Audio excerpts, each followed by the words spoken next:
Assalamualaikum warahmatullahi wabarakatuh. Waalaikumsalam warahmatullahi wabarakatuh. Alhamdulillahil munazzahi an simatil khudusi wal alwan wal kaifiyat. Wa ashhadu an la ilaha illallah wal ghaniyyu an kulli ma siwahu wal muftaqiru ilayhi kullu syai'in fi sa'iril awqat. Wa ashhadu anna sayyidana Muhammadan sayyidul makhluqat. Wassalatu wassalamu ala Rasulillah sallallahu alaihi wasallam wa ala alihi al-mufaddilin ala sa'iril umam wa ashabil faizina bi anwa'il khairati wan ni'am. Amma ba'du. Qala rabbi ishrah li sadri wa yassir li amri wahlul 'uqdatam min lisani yafqahu qawli. Subhanaka la 'ilma lana illa ma 'allamtana innaka antal 'alimul hakim. Ma'asyiral muslimin rahimakumullah. Dengan memanjatkan puji dan syukur kehadrat Allah Subhanahu wa taala, alhamdulillah pada kesempatan malam ini kita bisa hadir kembali dalam kajian majelis ilmu. Mudah-mudahan hal ini menjadi bagian daripada perjalanan hidup kita di dalam rangka menuntut ilmu, thalabul ilmi, untuk mendapatkan ridha dari Allah Subhanahu wa taala. Di dalam kesempatan malam ini kita akan mengkaji kitab Tijan yang merupakan kitab tauhid rujukan para ulama salaf. Dan pada malam hari ini kita telah sampai kepada sifat 20 dari Allah yang merupakan sifat ma'ani. Sifat ma'ani, sifat yang tetap ada pada diri Allah. Dan kita akan melanjutkan sifat ma'ani yang ketiga setelah qudrat dan iradat, yaitu sifat Allah al-ilmu, al-ilmu, atau zat yang maha mengetahui. Wa yajibu fi haqqihi ta'ala al-ilmu, dan wajib di dalam haknya Allah Ta'ala memiliki sifat ilmu atau sifat maha mengetahui. Wahia sifat, adapun sifat dari ilmu itu mawjudatun qadimatun qadimah, yaitu sifat yang mawjud, yang qadim dan juga tetap. Artinya sifat maha mengetahui atau sifat ilmu dari Allah Subhanahu wa taala ini merupakan sifat yang ada pada Allah sejak ajali, sejak dahulu. Jadi Allah maha mengetahui ini sudah ada sejak dulu. Dan juga qa'imah, qa'imatun bidzatihi ta'ala, tetap sifat itu ada di dalam zatnya Allah Ta'ala. Ini sifat ilmu, sifat maha mengetahui pada Allah itu seperti itu, qadimah dan qa'imah. Jadi sifatnya terdahulu dan juga tetap adanya di dalam zat Allah Ta'ala. Ya'lamu bihal asya'a, dan Allah itu mengetahui atau maha mengetahui dengan sifat ilmunya itu terhadap setiap perkara, setiap segala sesuatu. Minal wajibati, dari berbagai macam yang bersifat wajib, wal jaizati, berbagai macam yang bersifat jaiz, ya, yang boleh, yang mungkin, wal mustahilat, dan juga hal-hal yang bersifat mustahil. Saudara-saudara sekalian, tentunya harus kita pahami bahwa sifat maha mengetahui dari Allah ini tentu saja berbeda dengan makhluknya. Tadi sudah dikatakan bahwa sifat maha mengetahui ini qadim, terdahulu. Jadi Allah maha mengetahui ini dengan sendirinya, dan itu terjadi terdahulu, bukan belakangan, bukan suatu hal yang baru, bukan sesuatu hal yang baru. Nah, ini tentu saja berbeda dengan sifat mengetahui yang dimiliki oleh makhluknya. Nanti kita akan jelaskan lebih rinci. Ala wajhil ihatati, bahwa sifat tadi tetap di dalam jalan meliputi ya, ala mahiyah, di dalam perkara-perkara segala sesuatu, alaihi tafsilan, dan atasnya melalui jalan tafsil atau secara rinci. Fa ya'lamu subhanahu wa ta'ala, maka maha mengetahui Allah ta'ala ma la nihayata lahu tafsilan, terhadap perkara-perkara yang tidak ada ujungnya dari itu secara rinci. Kakamalatihi wa anfasi ahlil jannah, seperti berbagai macam kesempurnaan Allah dari orang-orang atau jiwa ahli surga. Fata'alluqul ilmi wahidatun tanziziyun qadimun, maka keterkaitan ilmu atau maha mengetahui Allah itu satu, yaitu tanziziyun qadimun, yaitu ta'alluq atau berkaitan dengan tanzizi qadim. Fahuwa ta'ala, maka Allah ta'ala itu alimun, itu maha mengetahui bijamil ma'lumat, kepada seluruh apa-apa yang dimaklumi. Allah itu maha mengetahui terhadap segala sesuatu, keseluruhan. Muhitum bijami'i, juga meliputi kepada keseluruhan ma yajri, perkara-perkara yang berjalan tahta tuhumil ardi, yang berjalan di bawah dasarnya bumi, ila a'las samawati, sampai kepada ada yang di atas langit. La yamzuhu an ilmihi, semua itu tidak samar di dalam ilmunya Allah.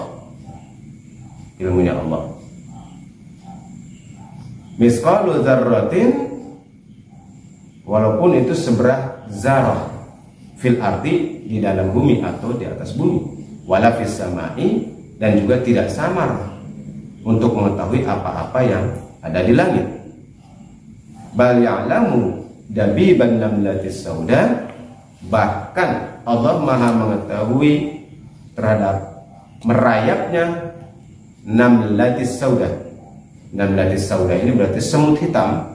Jadi Allah mengetahui merayapnya semut hitam ala sakhratis samai, di atas batu hitam yang halus, fi lailatil zulumat, di malam yang sangat gelap gulita. Nah itu. Jadi Allah ini maha mengetahui luas, ya, maha mengetahui secara luas. Artinya di sini pengetahuan Allah atau Allah mengetahui ini terjadi secara qadim, tidak ada awalnya. Ya, tidak ada awalnya.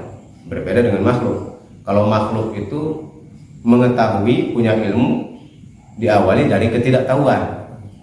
Ya.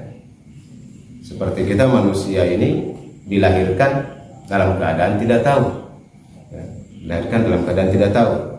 Seperti firman Allah dalam Al-Quran, walladzi akhrajakum min butuni ummahatikum la ta'lamuna syai'a, bahwa dialah Allah yang mengeluarkan kamu dari rahim ibumu, la ta'lamuna syai'an, dalam keadaan kamu tidak mengetahui sesuatu.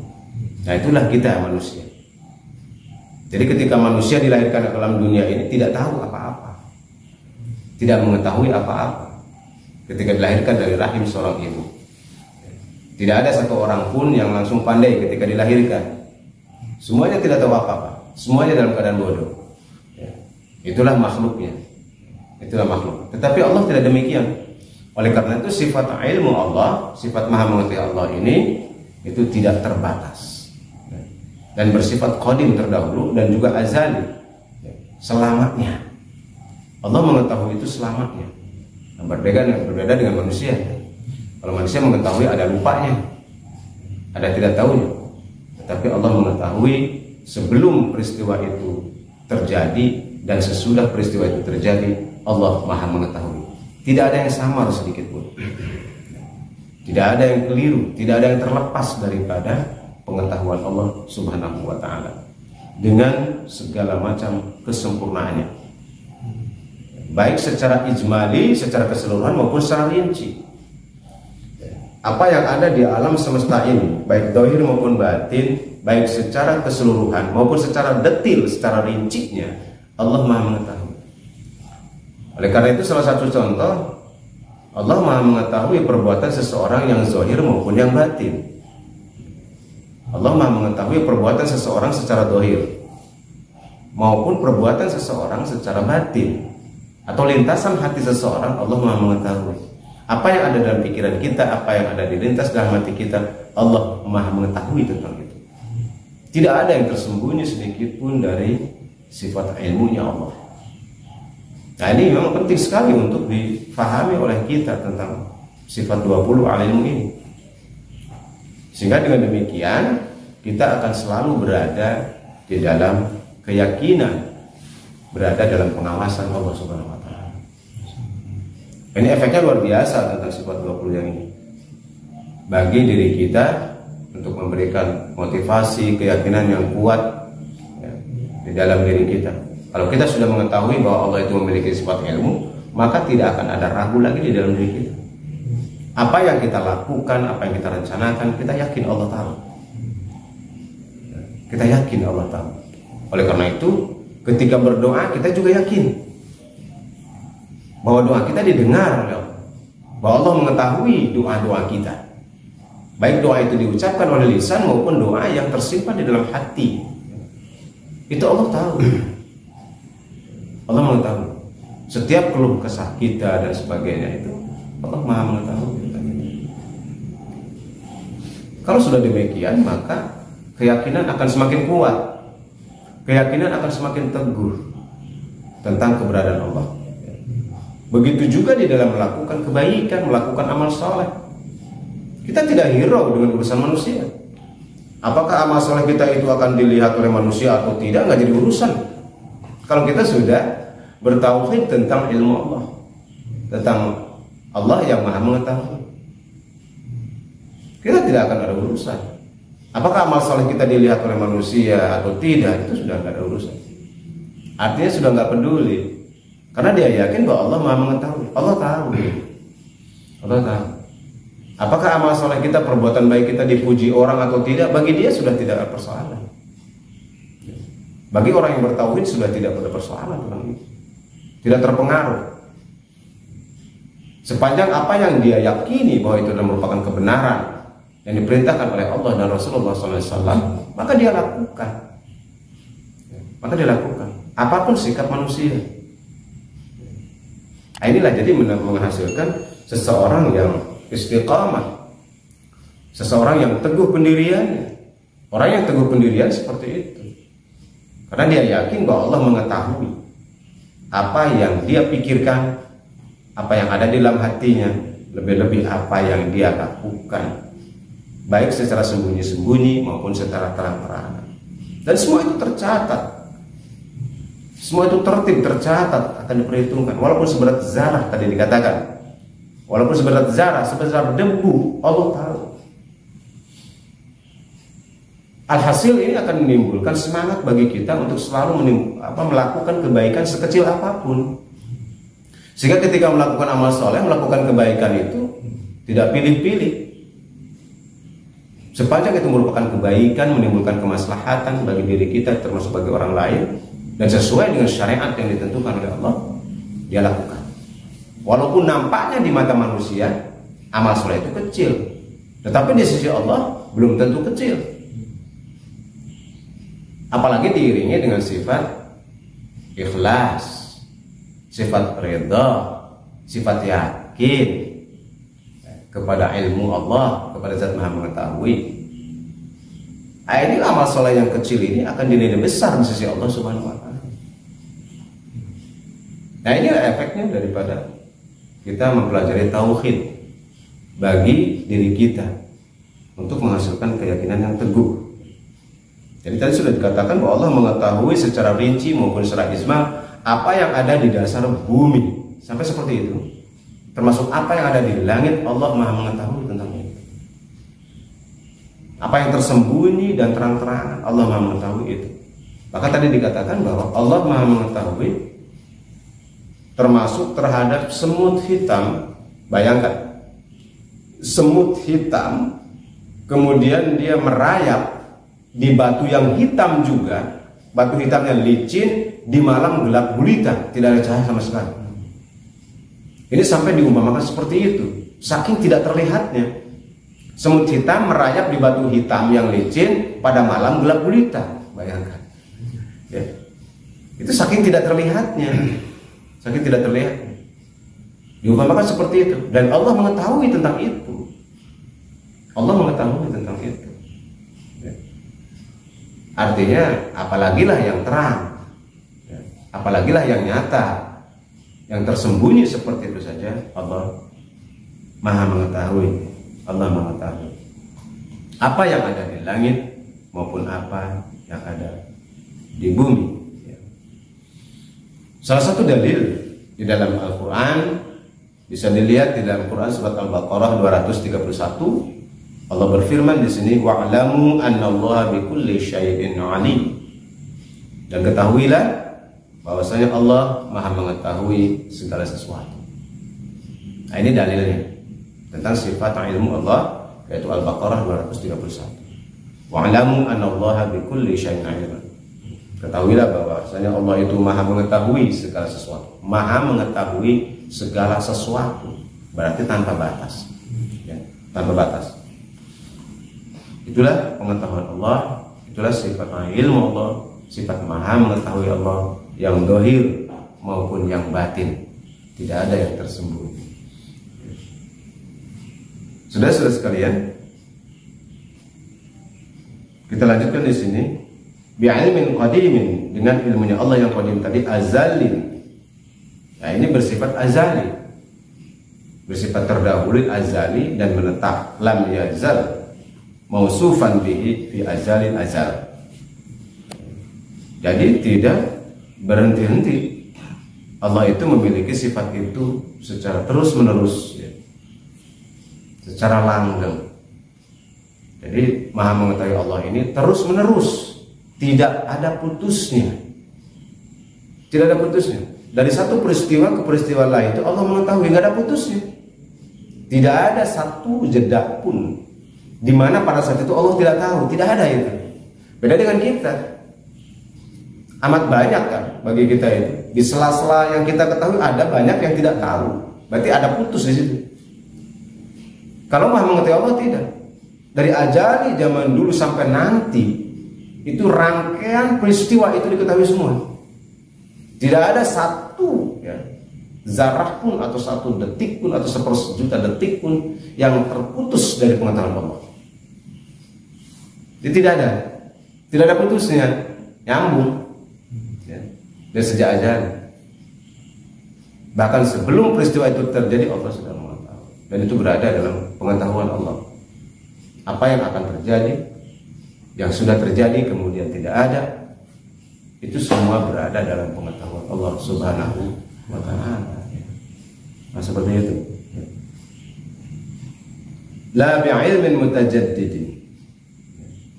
Jadi bukan merupakan ilmu yang baru, bukan merupakan mengetahui yang baru, bukan. Kalau kita kan mengetahui sesuatu baru, tadinya tidak tahu, setelah kita belajar baru tahu. Nah, itu namanya baru, ya. Itu namanya baru, mengetahuinya baru, putus. Kalau Allah tidak, bukan baru, tapi sejak ajal sudah memiliki zat Maha mengetahui. Ya. Kalau kita mengetahuinya baru sifatnya, tadinya tidak tahu, belajar atau diberitahu orang lain baru tahu. Nah, itulah sifat manusia. Mausufin bil hululi wal intiqali fala tatanaha ma'lumatu. yang terkena oleh sifat kemiripan atau pindah, itu pada manusia. Jadi kalau pada manusia sifat mengetahuinya ada kemiripan dan juga pindah dari satu keadaan ke keadaan lain. Orang mengetahui sesuatu tentang hal A, itu mirip dengan apa yang diketahui oleh orang lain tentang hal A itu maksudnya. Kalau manusia seperti itu, apa yang diketahui oleh manusia itu ada kemiripan antara satu orang dengan orang lain. Tapi Allah menyendiri, Allah tersendiri. Apa yang diketahui oleh Allah itu tersendiri, berdiri sendiri, tidak diketahui oleh manusia atau oleh siapapun makhluk. Jadi mengetahui Allah itu menyendiri, tidak diserupakan dengan apa yang diketahui oleh makhluknya dalam hal ini. Wadidduha al-sifatil ilmi al-jahlu. Adapun lawannya dari sifat ilmu itu adalah bodoh atau jahil. Ini mustahilnya. Jadi kalau sifat wajibnya itu adalah ilmun, kemudian sifat mustahilnya adalah jahlun atau bodoh. Ini mustahil Allah bersifat bodoh, ya. Ta'alluqul iradati tabi'un li ta'alluqil ilmi. Sedangkan keterkaitan maha berkuasanya Allah itu mengikuti dengan sifat ilmunya Allah. Allah itu memiliki sifat iradah, maha berkuasa, maha berkehendak. Iradah itu maha berkehendak, kalau maha berkuasa itu qudrat. Allah itu maha berkehendak. Ini berkaitan setelah sifat ilmu. Jadi maha berkehendaknya Allah ini itu seiring dengan maha mengetahuinya Allah. Ya tentu saja orang punya kehendak kalau dia punya ilmu, kan gitu. Karena Allah memiliki sifat maha berkehendak, maka Allah juga memiliki sifat berkaitan dengan sifat maha mengetahuinya. Allah melakukan itu, berkehendak melakukan sesuatu karena Allah maha mengetahui tentang sesuatu itu. Allah menakdirkan sesuatu. Nah ini kaitan juga kodrat juga, maha berkuasa, menakdirkan sesuatu karena Allah mengetahui tentang sesuatu itu. Jadi berkaitan seperti itu. Antara sifat maha mengetahui dengan irodahnya, dengan berkehendaknya Allah itu berkaitan. Nah, kalau manusia kadang-kadang enggak, berkehendak tanpa ilmu, karena manusia sering begitu. Pengen ini tidak dengan ilmu, jadi tidak nyambung. Kalau manusia banyak tidak nyambungnya. Kalau Allah nyambung, antara sifat maha mengetahuinya dengan kehendaknya itu nyambung. Allah melakukan sesuatu berdasarkan apa yang diketahui oleh Allah, jadi nyambung. Kalau manusia enggak, dia melakukan sesuatu, berkehendak sesuatu, kadang-kadang tidak mengetahui sesuatu itu, asal kepengen. Nah itu bedanya dengan manusia, kan seperti itu. Tidak nyambung antara apa yang diketahui dengan apa yang dikehendakinya. Mengetahuinya A tapi yang menghendakinya B, kan nggak nyambung. Kalau Allah enggak, Allah mengetahui A maka qudratnya. Ketika B, Allah mengetahui B itu. Jadi tidak ada, inilah kesempurnaan Allah Subhanahu wa taala di dalam qudrah dan iradahnya, maha sempurna. Makanya apa yang diperbuat oleh Allah ini maha sempurna, tidak cacat sedikit pun.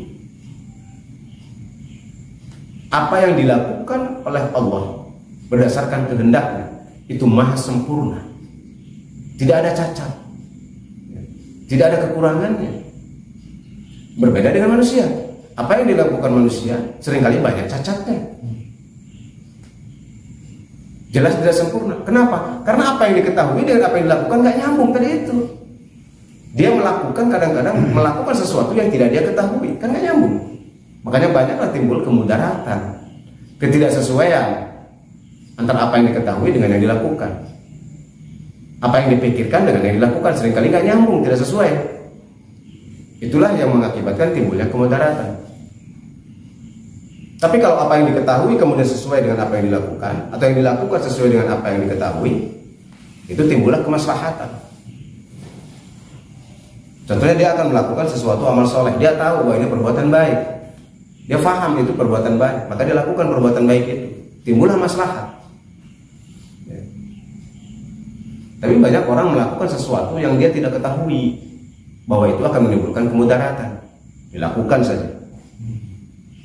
Dan lebih parah lagi, orang melakukan tanpa ilmu. Nah, ini berat kalau sudah begitu. Segala sesuatu yang dilakukan tanpa ilmu maka mardudatun la tuqbal, akan banyak menimbulkan kemudaratan, tertolak dan sia-sia. Oleh karena itu ilmu itu penting. Mengetahui sesuatu tentang apa yang harus dilakukan itu menjadi hal mendasar yang harus dikuasai terlebih dahulu. Oleh karena itu ta'alluq di sini antara iradah dengan ilmu, berkaitan antara kehendak dan ilmu, berkaitan antara kehendak dengan mengetahui. Dalam hal ini itulah ta'alluqnya ilmu Allah, ta'alluqnya sifat Allah antara satu sifat dengan sifat yang lain. Ya. Termasuk juga dengan qudrat, maha berkuasanya Allah. Allah maha berkuasa, qudrat. Itu berkaitan dengan iradah dan ilmu. Allah maha berkehendak, Allah maha mengetahui. Oleh karena itu Allah juga maha berkuasa untuk melakukan sesuatu. Maha berkuasanya Allah ini karena Allah maha mengetahui dan Allah maha berkehendak. Seseorang mampu untuk melakukan atau berkuasa karena dia punya kehendak. Dia bisa berkuasa karena dia punya kehendak dan juga punya ilmu. Berkuasa untuk melakukan sesuatu. Ya, contoh yang paling gampang. Orang bisa memperbaiki motor atau mobil karena dia punya ilmu, kan? Dan kedua, dia berkehendak untuk memperbaiki itu. Maka dia berkuasa, maka dia mampu untuk memperbaiki motor atau mobil. Kalau orang yang tidak punya ilmu tentang otomotif, bagaimana mungkin dia punya keinginan untuk memperbaiki motor? Ilmu nggak punya. Pasti ketika disadari, tolong perbaiki motor saya, waduh, saya nggak bisa. Nah, pasti dia tidak punya kehendak, kan? Karena tidak punya kehendak, maka tidak mampu dia untuk memperbaiki motor itu.